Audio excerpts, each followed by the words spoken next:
Brazilian Jiu-Jitsu just some of it just felt natural.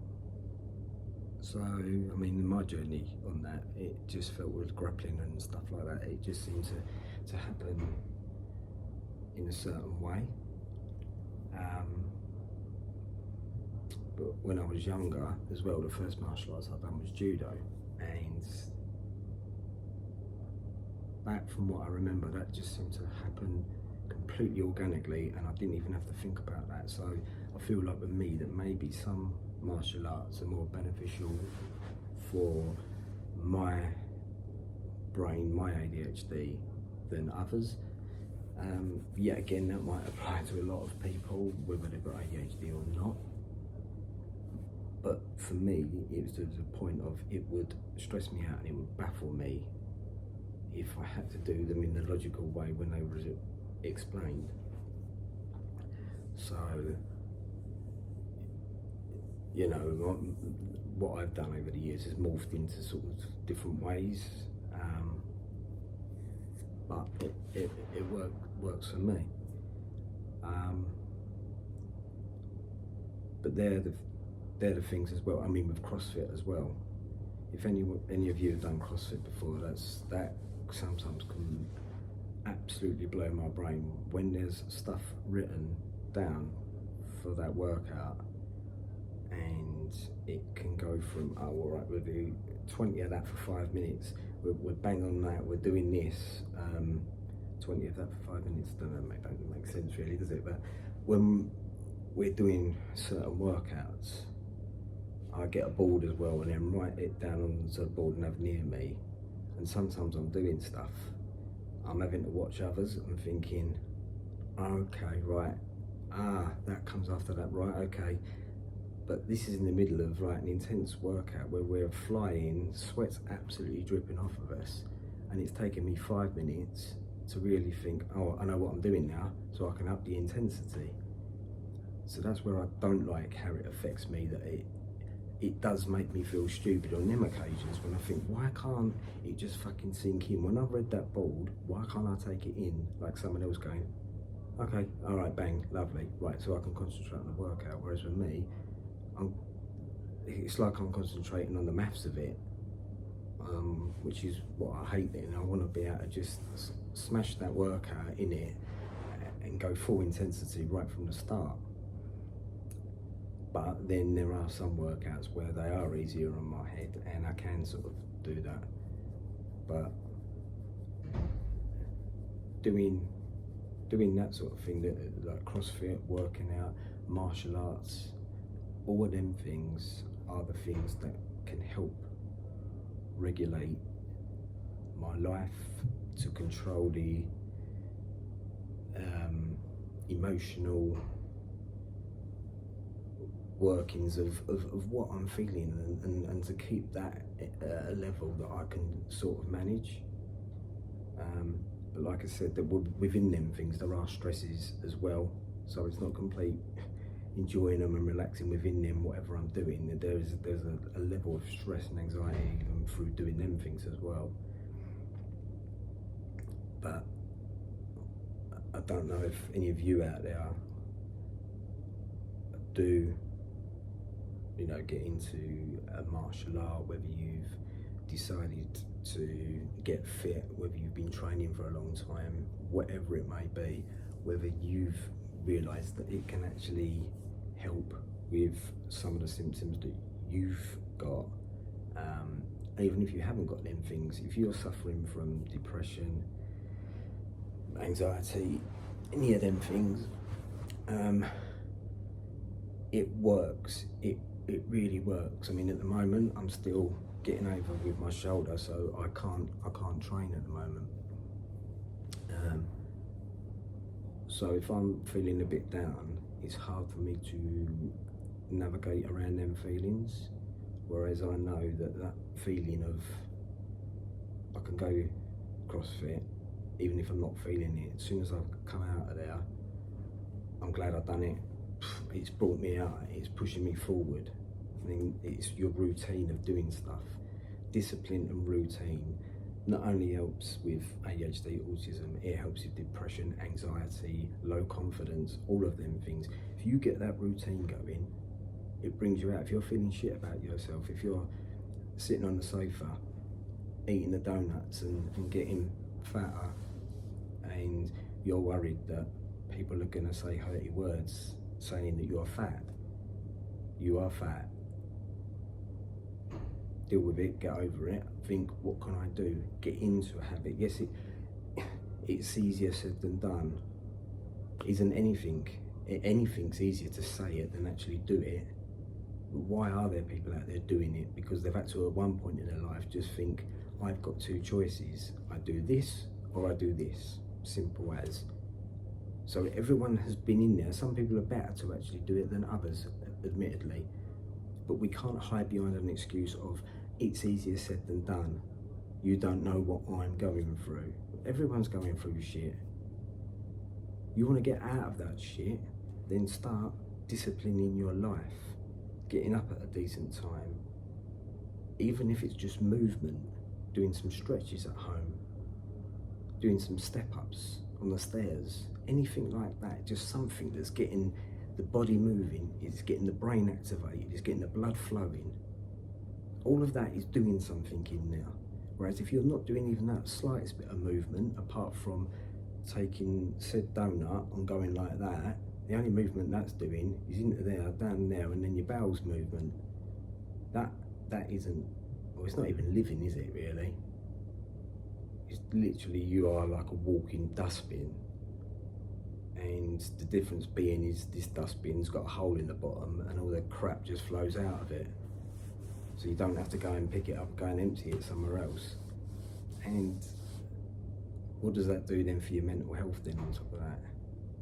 Because you know that you're a fat fuck and you're eating donuts and you're not moving.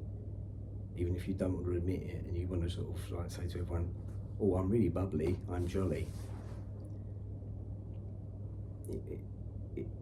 It's a lie, it's bollocks, you're hiding behind something. So it doesn't matter if you've got ADHD, autism, depressed, anxious, fat, skinny, none of them, normal.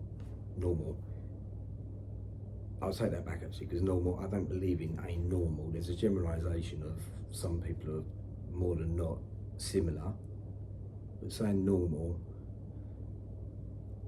is crap, because, and I believe that with the brain as well, because everyone's brain works in a different way. So if someone can't understand the other one and going, why don't you remember that? But, yeah, but why? Explanation. Yeah, but why doesn't it? Well, it doesn't apply like that. Everyone's brain works differently. So if I don't remember that, but you do, I might remember that and you don't. We all have different workings. So we all have these things going on, but what we also do have in common, all of us, is we all have 24 hours in our day. We all need to sleep, we all need to eat, and we all need water. So we've all got a lot in common now. And like I said, it's the same sort of time frame. Now people work, I get that, or people are stay-at-home parents. But if it's completely stay at home and you're not working at all, you don't go out to work at all, then sometimes you've got even more downtime where you can do stuff if the child's sleeping. I know children are not clockwork like that, okay, I've got 3 hours now because baby's down there, but they do sleep at some point, and then you might go, oh, that's my turn to catch up with sleep now. Yeah, I get that. I've not been a great sleeper pretty much all my life. So sleep deprivation, yeah, it is one of the worst things out there. I get that and I accept that, but it's still not an excuse. You have to battle through that. People in the SAS, they train to sort of realise that you have to operate with sleep deprivation. But then if you've got sleep deprivation, don't then start eating donuts again. It's like I've got a real bad thing about donuts in it, but it's the only thing I'm thinking of at the moment. But don't go and overload loads of sugar into your system, because you're doing all these things, it's going to bring you down even more. So you need to cut that out, act on what's going on, hydrate, listen to some uplifting podcasts, watch some uplifting stuff on YouTube. Don't just sit there and watch crap like any of these so-called sort of celebrities that are on, I don't know, BBC or something, and there's a new reality show where it's like, see how many coat hangers you can stick in your ear rolls, and then you've got to cry about it, and then you've got to get your family in, and then your brother comes on and he's famous then as well, because he remembers when you were kids and you both had a competition doing that then, and now he's got PTSD because the coat hangers are bringing back bad memories. You have to override everything. The more you do it, the more you get into a habit, and then you can start knocking these bits out of the way. There's no secret to it. It literally is putting in the time and the effort, not making excuses, not blaming anyone else, not saying it's okay for you to say, but I'm not like that. Even if you're not like that, who's going to make you in a certain way? You. You're in charge. If you're an adult, act like an adult. If you want to behave in a certain way, if you want to be in control of your emotions, you want to deal with being overweight, you want to deal with anger, you want to deal with lack of energy, anything like that. Research. Don't just pick up any book. Don't just pick up some celebrity who says, oh, this is what I did, but really it's just because they want to sell the books, and it's all bollocks. Deep dive with your research, how you can control your anger. Is there natural remedies? Is there things you could eat, drink, sleep? Obesity, anger, any of these sort of things. I'm not trying to pick on one particular thing, but any of these things you have to research. If you are not happy with the way that sits, you have to research it and you have to get out of there. But only you can do it. You can't blame other people.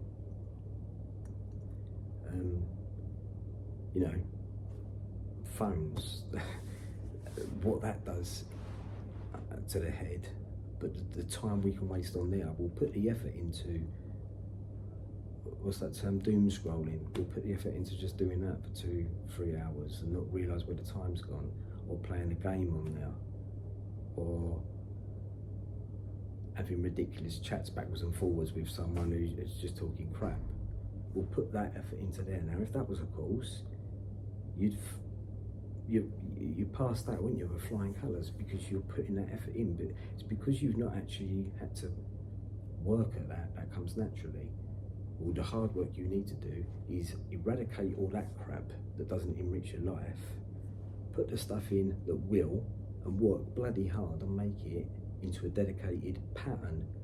Then you will see certain things start to give after a few weeks, a few months, and then that's how you change your life. I've tried with the ADHD, I've tried, I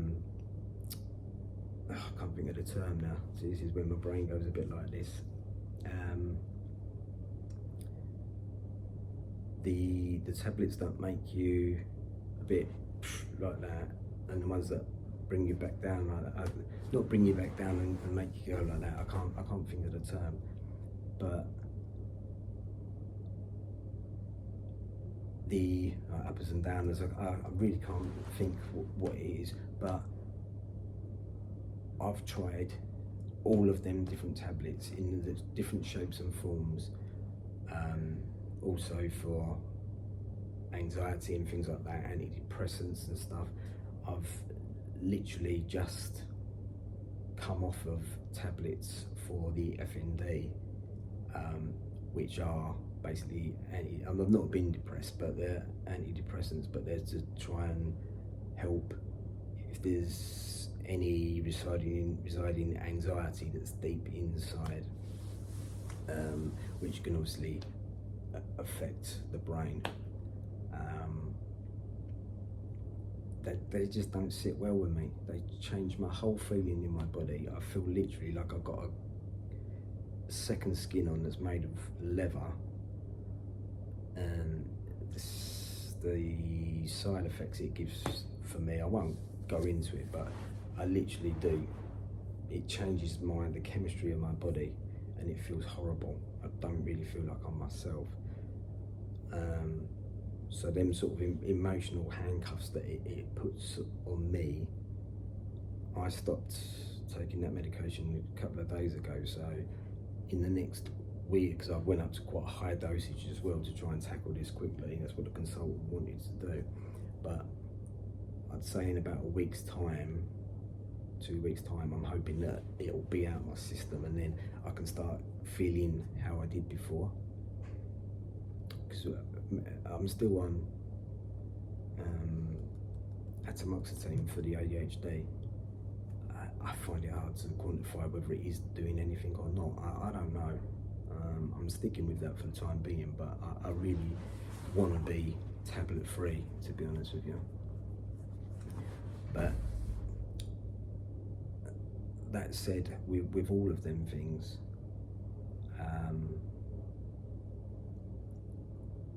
it definitely is a case of putting the effort in, reading the right stuff, listening to the right stuff, but putting the work in and not using it as an excuse. Like I said, I don't see it as a superpower, so I've never wanted to use, since I've known about it, wanted to use it as an excuse. I would gladly change that if I could, but obviously I can't. Getting back to what I said before though, I'm not trying to undermine other people, but I do think some people are so glad that they've got this diagnosis and then they wear it like a badge. I think you can, can't you, quite literally, but fuck that. I don't want that to be my defining moment, that's my excuse. I mean, to be honest with you, the FND, I could cheerlead that because that's the thing that holds me back because of the way it affects my brain, and I will go into that in another video, but that's the only thing that really I struggle with to battle through, whereas for the ADHD and the autism, I have to find ways to battle around it or battle through it. It's not going to pull me back, I have to keep going. So if you've got them things going, don't use it as an excuse. Well, you can if you want. I'm not telling you what to do, but I'm telling you a way out of it. And there's others that have done it, there's people doing it every day. And it doesn't just have to be one of them things. It can be anxiety, self-esteem issues, confidence, and I'm speaking from experience because I've had self-esteem issues, I probably still have now. Confidence, anxiety, all of them things. You can sit there and that can be your cup of tea. Or you can go and pour it down the sink, rinse that mug out, go and get a bigger mug and fill it, boil it up, and then fill it with all the good shit. See them people that have trodden the path that you want to go along. I've said before that, you know, people like Ant Middleton, the SAS guys, Ant Middleton, Ollie Ollerton, Jason Fox, Mark Bellingham, them sort of people, you listen to what they've got to say, you listen to what they've done, not just in the army, what they've done outside of it, the work that they know that the human body and the mind can go through, the change. David Goggins. Now David Goggins, I've said before, he admits the size he was and what his life was, and that it was a piece of shit. I'm not saying you've got to go full David Goggins and become what he has become, because that man is a beast now. That is a beast, not not obese. But you know, it is what it is. These things you can't change if you've got something, but you can change how it affects you up to the point of what's controllable and what's not. But don't, you know, inside, don't cop out and lie. You have to be honest with yourself. Don't live that lie and make out that it's worse than it is, because everything else falls apart. If you're living that lie and you're blaming others or you're lying, nothing will change, and that's down to you. No one else at all. Not a parent, not a partner, a child, a friend. It's you. It's your fault.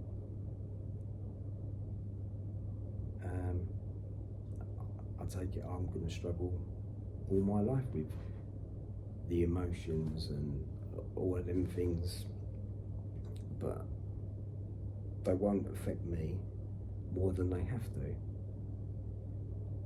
The autism, and actually just to stay on the autism for a bit, I know that there is different levels with that, and I know some people are a lot more extreme with the symptoms, and that is something that I'm glad that obviously I'm not affected to that extreme, and them sort of people, they won't be able to do a lot of the things that I've said, unfortunately.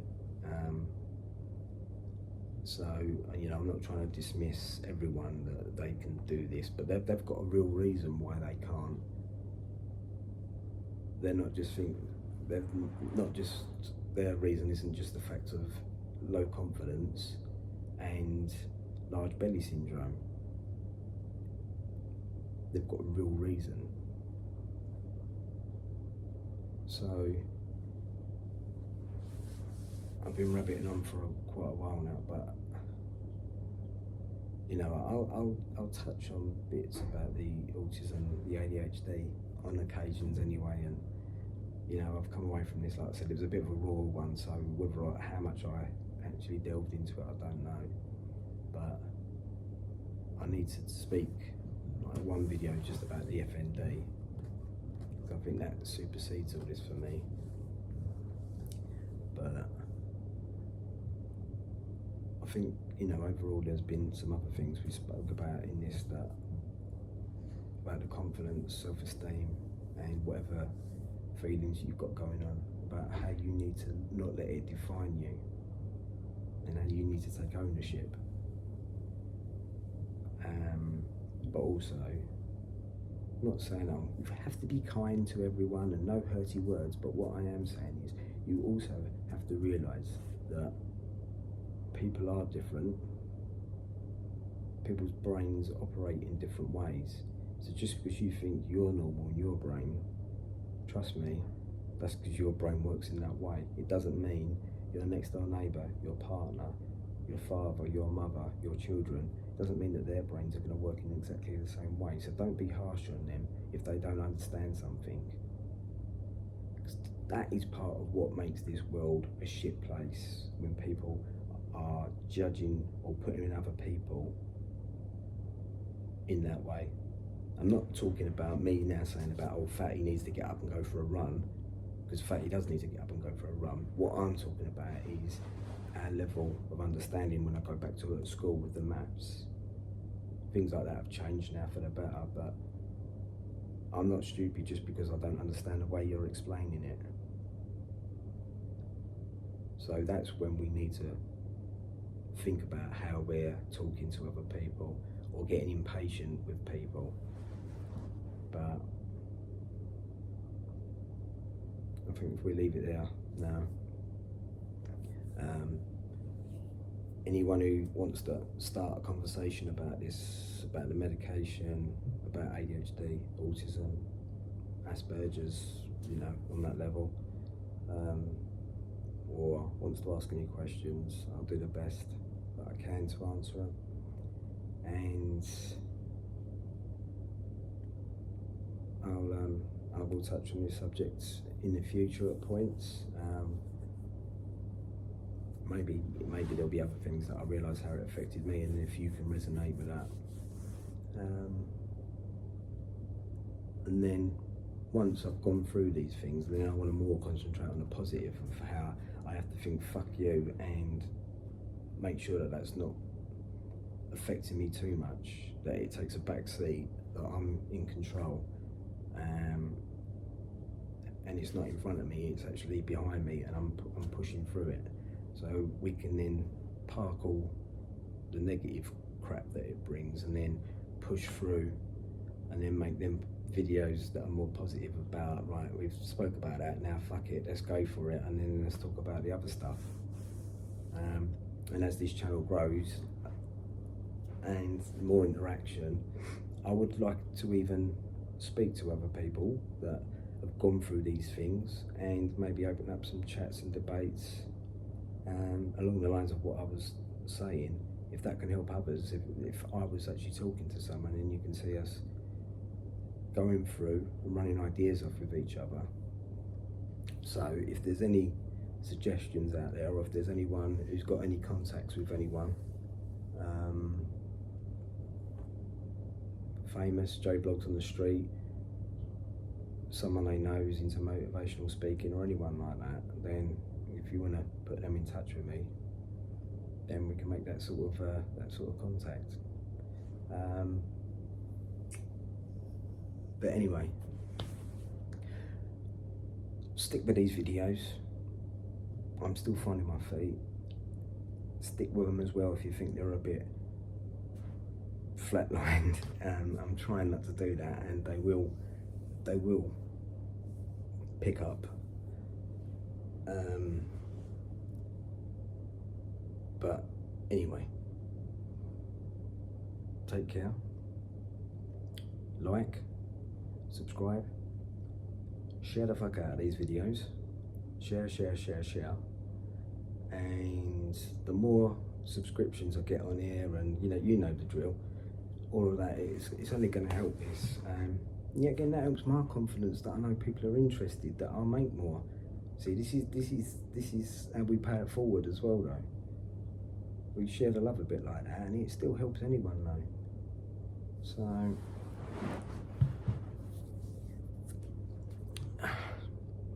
get up, go and do what you can, just move around, do some step-ups if you can, go out for a run, go down the gym, get a punch bag, smash the fuck out of it, just do something, movement.